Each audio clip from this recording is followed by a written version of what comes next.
D'abord, moi je crois qu'il faut dire un mot, ça sera fait pour toute la journée, du mot jas. Le mot jas désigne théoriquement l'endroit où on couche, mais où les brebis couchent, s'allongent, puisque ça vient du latin jacere, qui veut dire être allongé. Donc le jas, c'est l'endroit où on se couche, où se couchent les brebis par exemple, donc c'est le sens de bergerie. Le mot en français n'a subsisté que dans l'expression si gît un tel, cimetière, voilà. Hein, bon.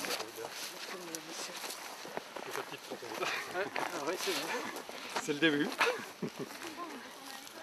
Ouais, je dirais que ce que vous êtes en train d'escalader avec beaucoup d'aisance, c'est le coulé des Roubines. Roubines, c'est un nom de personne, et coulé, ça veut dire à peu près colline. Ce sont ces espèces d'audanes là, qui séparent les combes les unes des autres. En face de moi, donc derrière vous, vous avez le coulé de Rémélin, nom de personne également, nom de berger. Et ici, c'est le coulé des Roubines que nous allons suivre pendant un certain temps. Coulé de Robin, lui, il est sur la carte, je pense. Et nous sommes sur le versant sud aujourd'hui du Mont Ventoux, sur la commune de Bédouin, autour des bergeries. Et nous avons la chance d'avoir avec nous Paul Peyre, Michel Mestre, Jacques Aurès, qui sont des passionnés de ce territoire et qui nous expliquent un petit peu, chacun à travers leurs anecdotes, les différents aspects de ce secteur. Il y a bien sûr sous-jacent dans toutes nos discussions la présence de Gérard Damien, qui nous a fait l'amitié de préparer cet itinéraire avec nous. C'est un vrai moment de bonheur parce que voilà, nous sommes entre amoureux du territoire, entre personnes qui veulent le connaître. Donc la première des bergeries du circuit. Et l'échange est vraiment très très fructueux. Qui a plusieurs noms.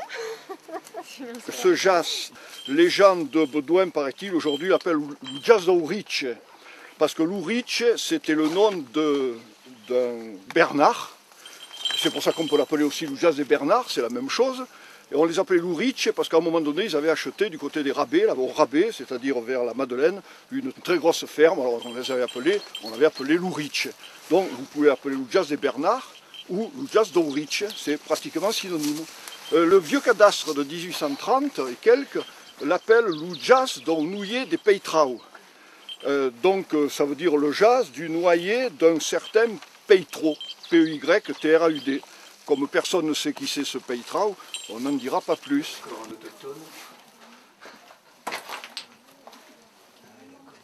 Beaucoup de noms de lieux sont des noms de personnes et des noms de bergers.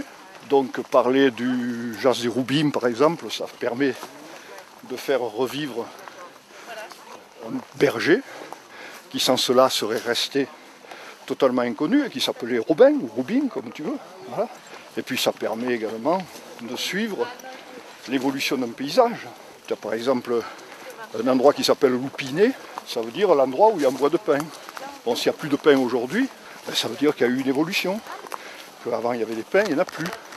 Également, une chose qui est intéressante à travers les noms de lieux, c'est qu'on s'aperçoit que dans le Ventoux en particulier, tu as les 8/10 des noms de lieux désignant non pas des personnes, mais des paysages, qui se rapportent à l'idée de pierre.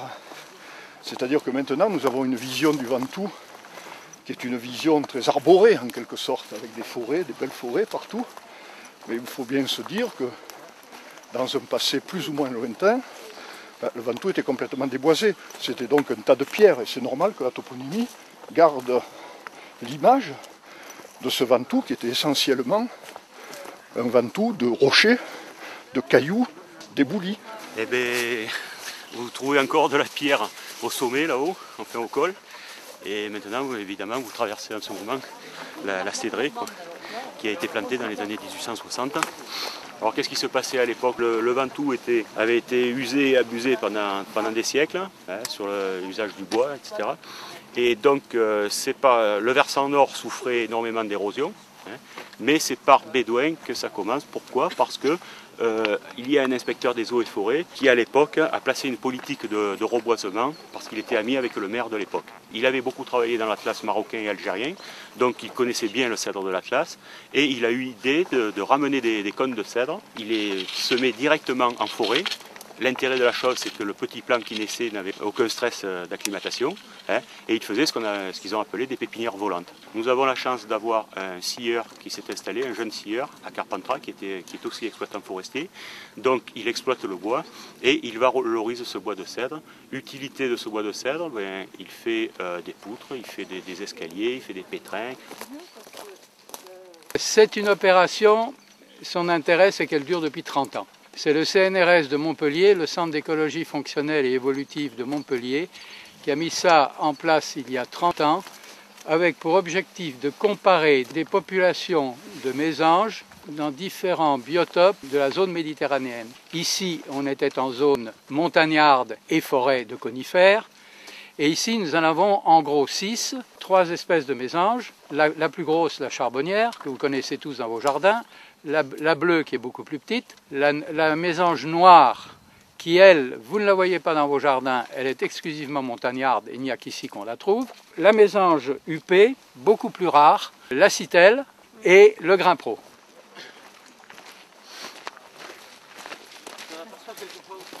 Là, nous venons de passer un destréchou, un endroit un peu étroit, qui s'appelle l'Importe. Bon, voilà. Et après l'Importe, ben, nous arrivons ici. Alors ça, c'est la baume di Pousseu.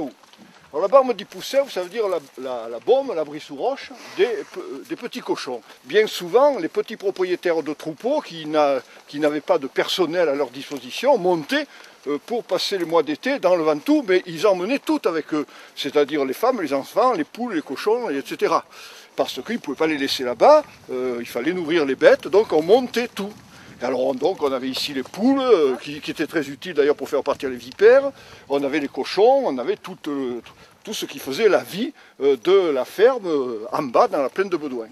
Le rythme du berger a guère changé par rapport à avant. La seule chose, c'est tout ce qui entoure le pastoralisme qui a énormément changé. Pourquoi? Parce que on rencontre beaucoup plus de monde, la preuve c'est que vous êtes ici, dans le massif. Et il se trouve qu'à l'heure actuelle, tout ce qui est espace naturel appartient à tout le monde et tout le monde en aura de plus en plus besoin. Et je crois qu'il faut prendre une conscience là-dessus à ce que ça puisse se développer ici, qu'il y ait un respect mutuel de toutes les activités.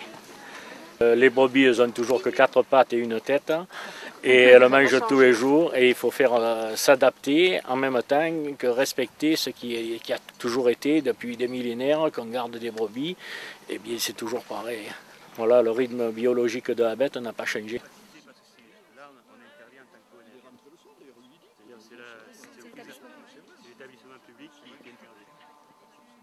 Alors moi j'ai fait des topos guides où je suis cité, j'ai fait des activités sur le patrimoine, ça, mais pas sur l'encyclopédie du Ventoux, parce que c'est l'ONF. C'est vrai que ces grands troupeaux de transhumance, ils sont dans des espaces libres et ils sont laissés en toute liberté. C'est une proie facile. Alors qu'est-ce qu'il faut dire? Il faut dire qu'il faut revenir à un temps ancien, il faut tenir compte de la situation.